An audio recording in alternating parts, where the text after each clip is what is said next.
As we all know, grocery prices are getting higher and higher and higher. And so what that means is that food insecurity in your community is also going to get higher and higher and higher. So today I wanted to talk about ways that you can help people who are experiencing hunger. And I'll first introduce myself. I'm Kathy. I'm the local activist. And so today I want to talk to you about one strategy, which is establishing a little pantry. I know that most of you have probably heard of the little free libraries, and now there's little free art galleries, but little free pantries, food pantries, are also a thing. I'll tell you a little bit about my story about starting one and some of the things that I've learned along the way. So you might say, well, why do I not just want to take food to the local food pantry? I'm not telling you not to do that, but there are some benefits for the users of a little free pantry that I just want to make you aware of. So first of all, the little free food pantry, I'll try to get through that. Maybe I'll just call it the food pantry for the rest of the video. It's accessible 24/7, and you can make it be available near a neighborhood that is in need, someplace where people can easily walk to get it. The other thing, and this is what I like about the little pantry program, is that no questions are asked. A lot of people who are unhoused or maybe undocumented do not want to go to a regular food pantry because they have to declare income. They have, there's just a lot of questions and some hoops to be able to get the food. And a little free pantry does not require anything. Just in my mind, the courage to go up and get some food. There's not a person standing beside it monitoring how much people take. It's really on kind of the honor system. The branding of the little free pantry program is take what you need and give what you can. So it really is based on the honor system. Sometimes people say to me, well, but Kathy, how do you know, that the right people are getting the food? And I just say to them, that's not my business as to who is getting the food. If someone has the courage to go up and take food, my assumption is going to be that they are in need. And furthermore, everyone deserves food, right? I see it as a human right. So I'm not going to be the police of the little free pantry. Somebody said, well, why don't you put a GoPro on your porch so that you can see who's getting it? It's like, I know for the most part, I know who's coming up and getting it. They might have stopped by when I was there, and we had a nice conversation about the things that they like to eat and what they could or couldn't eat. I know who is using the pantry. And that's because I've been doing this for 5 years. Okay. Anyway, my intent with doing putting up the little pantry is that I wanted to remove the barriers to use. And so what I did is, because of my proximity to people in need, I just talked to them about what they might use in the little pantry, what they needed. So I guess my first word of advice is talk to the people you're going to be serving. They will have plenty of things to say about what they need. All right, so how can you get started? Well, there's a website called thelittlefreepantry.org, and I will put the listing down below in the video description for that, so you can find that easily. So the first thing that you need to do is find a suitable place for your little pantry. Now, my building, I'll back up here a little bit. I started a little free pantry in May of 2020. Obviously, it was in the COVID times, and I knew that people in my community were struggling. And so I thought, well, you know what? This is something that I can do that will be somewhat helpful to them. And so the proximity of my building, and it has a nice big front porch that people just need to, open up the gate and go in, made it a very good spot to place one. So you might want to ask around town to see if there's a spot that is like similar to what I've described, accessible by foot, visible enough that people will be able to see it so that they can use it. And so you might want to, partner with someone or another organization or a business who would be, they don't take up very much room. And it also spreads goodwill in the community. So you think carefully about where you're going to place the unit. And then you have to decide what kind of unit you want. Now, 5 years ago, there weren't as many resources out there about what to use. I decided to get a refurbished, the old time newspaper racks when they used to sell newspapers. So the door goes down and there's a little shelf in there. And I thought, well, it's metal, so it's really weather resistant. And it was a father and daughter company. I found them on Etsy, and they were cleaning them up and painting them and then sending them to customers. So I think that would be a good option for you. However, if you visit the littlefreepantry.org site, you will see that there are suggestions for other kinds of housing for your food that you might find, that would be more suitable to your situation. If you go on Pinterest and look at the Little Free libraries, and there are some pantries on there, you can get some ideas, because basically you just want it to be watertight and you want it to be weatherproofed so that it can be used for years and years. The second thing that you want to do after you find a unit is I ordered, again, off of Etsy, stickers. They have Little Free Pantry stickers, and with the slogan with it that says, "Take what you need, give what you can," and so you can very easily apply that. Now, if you want to make your own signage, absolutely, that sounds great. I'm not so great. My handwriting is not good, and so I decided to go with the stickers. The third step is that you want to fill the unit with food and establish a schedule when you will be filling it. I think you will find that you probably need to fill it every day. The food at my place is gone within a couple of hours.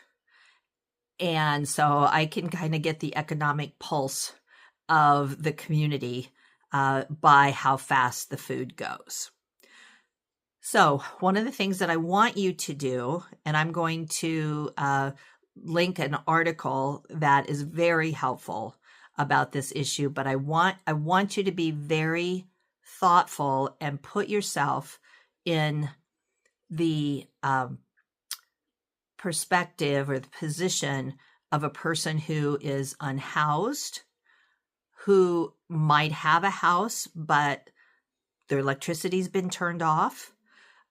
Think about their life circumstances and what would be useful. Okay. So for example, I have had some donations And I appreciate all the donations. And somebody did pick this up, but I was like, maybe not so great. Uh, they donated a box of hamburger helper. Okay. Well, fixing the hamburger helper requires meat, and you know how expensive meat is. It requires a skillet. It requires a stove, right?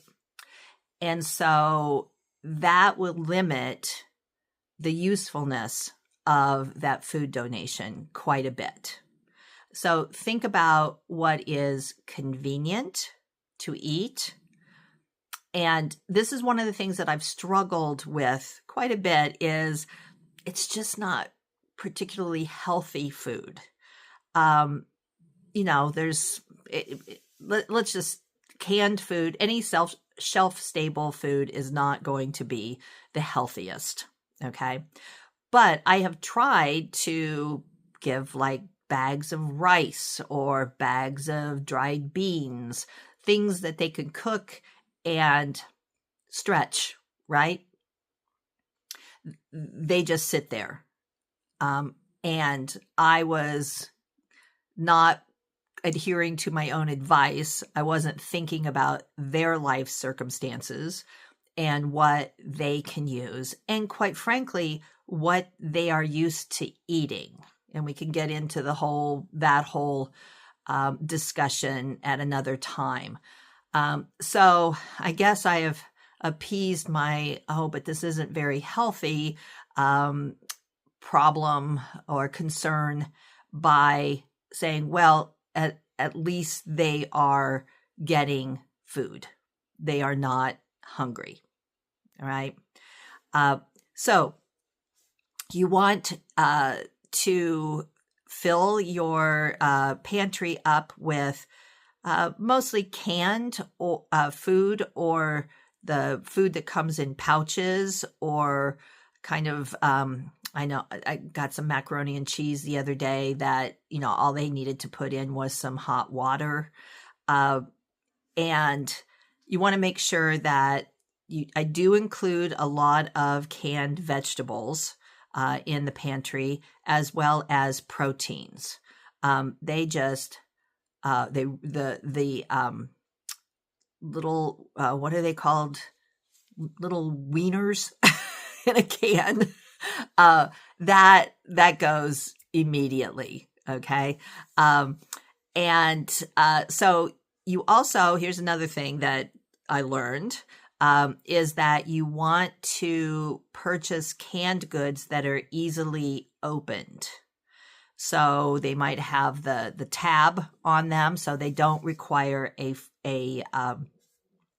can opener. Okay.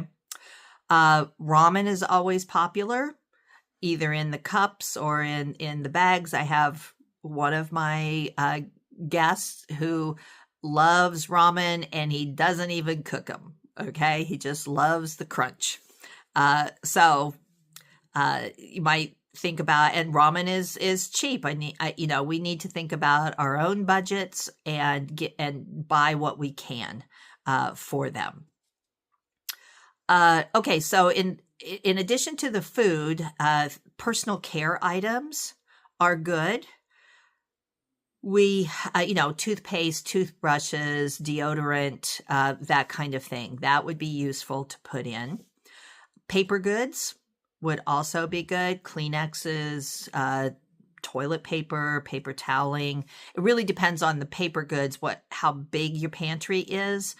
Mine's, fairly small, so I can't put in a lot of, paper toweling at one time or toilet paper. The other thing is that if you go to a takeout place or a fast food where they are giving you the individually wrapped spoons and forks and knives and napkins, save those and put them in the pantry because that would be very helpful to them as well. So again, I will link this article that has some good do's and don'ts on what to put into the pantry. We only put in fresh fruit and vegetables when the weather is conducive. You do need to think about, well, how hot is it going to get in there? Is stuff going to freeze? So what you put in is really dependent on the weather conditions as well. Number 4, you want to recruit other people to donate your food. I tried to go this alone for quite a while, probably 6 to 8 months in 2020. And I realized that the need was just too great for one person. So I started posting on social media, hey, we're doing this. If you would like to drop off food, just, bring it in a bag and put it behind, and we'll, the pantry, and we'll, take care of it. And I've gotten a lot of donations that way. Another way is to contact other community groups and say, would you like to adopt this little food pantry, and make a schedule for them to fill it up. They can take pictures, if they want to promote their organization, so they can take pictures of them filling it up. They can spread the word that it is available. My building is right next door to the public library. And so, the library people know that the pantry exists. I've made sure that some of the social service agencies in town know that it is there. And then I also rely on just the informal grapevine in a small town, so that people know that, yes, you can find food and you can also donate food. Our local county Democrats adopted my pantry, and they either, members, depending on their life situations, either give me money to go to the store and buy the food for them, or they drop off food at the pantry. So I encourage you to find people in your network who would consistently, because we're feeding people, and we can't just put some out and then leave it for a week or two and then put some more out. It needs to be an ongoing responsibility. We have a responsibility.